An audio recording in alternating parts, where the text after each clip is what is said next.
ഓം ശ്രീ ഗണേശായ നമ. ഓം ശ്രീ ഗണേശ ശാരദാ ഗുരുഭ്യോ നമ. ഓം ഹരിശ്രീ ഗണപതയേ നമ. ശ്ലോകം 78 ഒരു പാർട്ട് കഴിഞ്ഞു. ഒരു പാട്ടും കൂടി ഉണ്ടെങ്കിലേ തീരുള്ളൂ. ഒന്നുകൂടെ വായിക്കാം. ശ്ലോകം ഒന്ന് വായിച്ചിട്ട് അർത്ഥം നോക്കാം. ഓരോ വാക്കിൻ്റെ അർത്ഥം.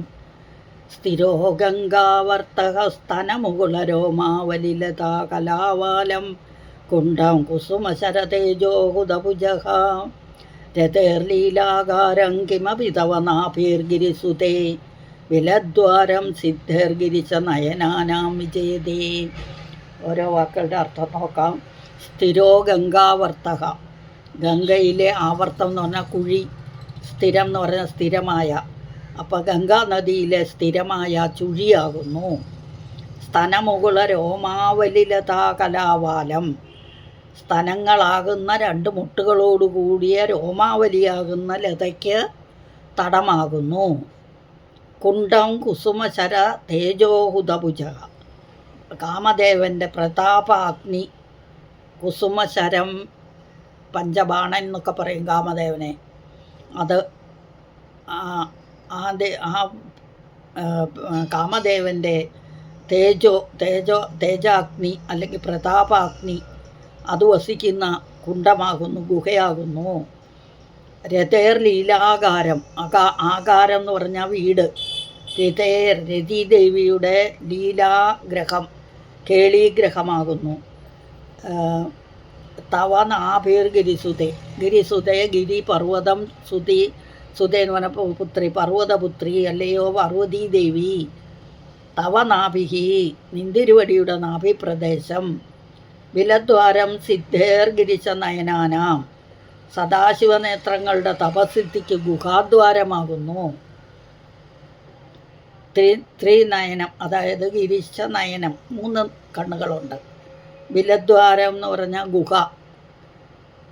ആ തപസിദ്ധിക്ക് കാരണമായ ഗുഹാദ്വാരം ആകുന്നു ദേവിയുടെ, സദാശിവൻ്റെ കണ്ണുകളുടെ ആ തപസിദ്ധിക്ക് ഇതായത്. അതുപോലെ തന്നെ വിജയത എന്ന് പറഞ്ഞാൽ വിജയിക്കുന്നു എന്നർത്ഥം. അപ്പം ഇവിടെ എന്താണ്? അല്ലയോ പാർവതീദേവി, നിന്തിരുവടിയുടെ നാഭിപ്രദേശം ഗംഗാനദിയിലെ സ്ഥിരമായ ചുഴിയായും സ്തനങ്ങളാകുന്ന 2 മുട്ടുകളോടുകൂടിയ രോമാവലിയാകുന്ന ലതയ്ക്ക് തടമായും കാമദേവൻ്റെ പ്രതാപാഗ്നിക്ക് കുണ്ഡമായും രതീദേവിയുടെ ലീലാഗ്രഹമായും സദാശിവനേത്രങ്ങളുടെ തപസിദ്ധിക്ക് ഗുഹാദ്വാരമായും വർത്തിക്കുന്നു. അതൊക്കെ അനിർവചനീയമാണ്. അനിർവചനീയമായി സർവോത്കർഷേണ വർത്തിക്കുന്നു എന്ന് അർത്ഥം.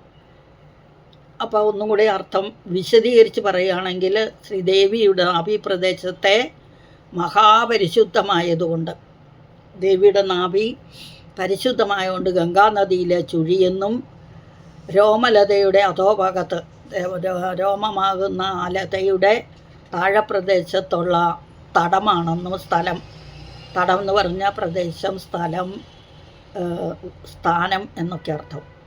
ലാവണ്യ സൗന്ദര്യ, ദേവിയുടെ നാഭിപ്രദേശം അത്രയ്ക്ക് സൗന്ദര്യമുള്ളതാണ് എന്നർത്ഥം. അതുപോലെ കാമദേവൻ്റെ തേജസ്സാകുന്ന അഗ്നികുണ്ഡമാണെന്നും, രതീദേവിയുടെ കേളീഗ്രഹമെന്നും, അതാണ് ലീലാഗ്രഹം. സദാശിവൻ്റെ കണ്ണുകൾക്ക് പരമാനന്ദത്തെ ഉണ്ടാക്കുന്നതുകൊണ്ട് അവ തപസ് ചെയ്ത തപസ്സിൻ്റെ ഫലം വെളിയിൽ വരുന്ന വഴിയാണെന്നും വർണ്ണിച്ചിരിക്കുന്നു.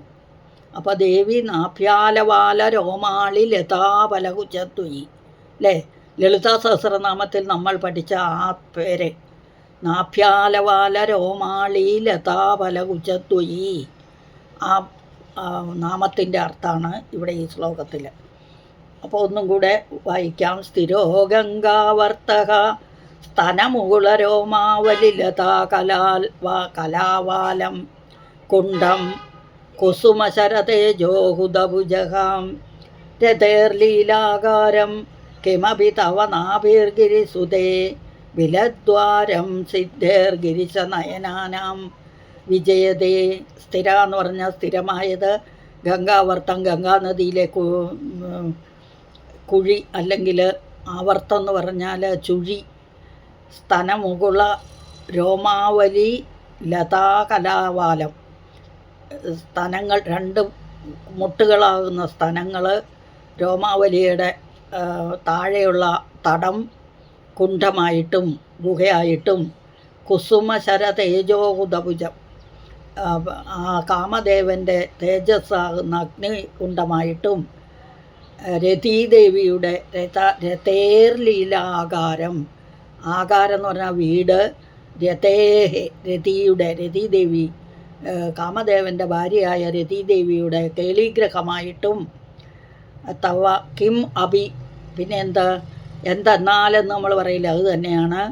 തവ നാഭിഹി ഗിരിസുതേ, അല്ലയോ പർവ്വതപുത്രി, അങ്ങയുടെ നാഭിപ്രദേശം, സിദ്ധേർ ഗിരിശ നയനാനാം വിജയതേ, ആ മഹാദേവൻ്റെ കണ്ണുകളുടെ തപസിദ്ധിക്ക് ഗുഹാദ്വാരമായും വർത്തിക്കുന്നു. അപ്പോൾ ദേവിയുടെ നാഭിപ്രദേശം മഹാപരിശുദ്ധമായതുകൊണ്ട് ഗംഗാനദിയിലെ ചുഴിയെന്നും, രോമലതയുടെ അധോഭാഗത്തുള്ള നിമ്നപ്രദേശത്തെ തടമെന്നും, ലാവണ്യ അതിശയത്താൽ കാമദേവൻ്റെ അഗ്നികുണ്ഡമാണെന്നും രതീദേവിയുടെ കേളീഗ്രഹമാണെന്നും ഒക്കെ വർണ്ണിച്ചിരിക്കുന്നു. ഇതോടുകൂടി ഇന്നത്തെ സൗന്ദര്യലഹരി സ്തോത്രം കഴിഞ്ഞു. അടുത്ത ക്ലാസ്സിൽ വരും വരേക്കും ഹരി ഓം. അമ്മേ നാരായണ. സകലം ശ്രീദേവി അർപ്പണമസ്തു.